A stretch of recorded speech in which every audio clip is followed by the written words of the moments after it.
Hey guys, I have a quick tutorial for you today. So the other day I actually got me a screen protector, right?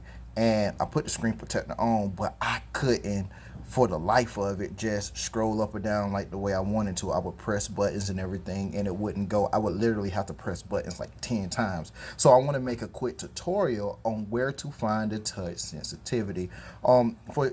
This is for phones for Samsung 9, Samsung 9 Plus, and also the new Samsung 10.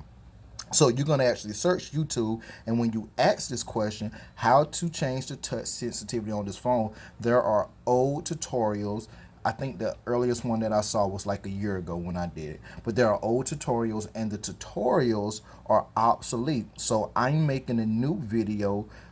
This is 2019, August 2019, and I believe that there was an update that changed it. But I want to show you what the other tutorial is going to show you to do. They're going to ask you to go to your settings, and then they're going to tell you to go to advanced features, and it should be all the way down there at the bottom, and it's not at the bottom at all. So after 3 days of really searching without actually going to my carrier's provider, I just kept searching and I just found it.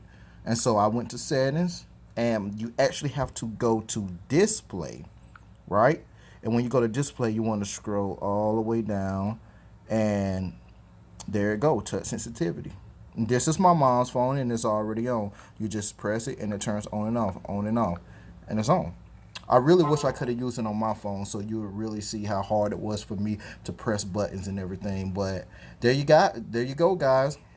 If you like this tutorial, I just ask you to please like, share, and subscribe to me. I will come back to you the next time that I really feel like I need to put out a tutorial. Thanks, guys. Have a good one.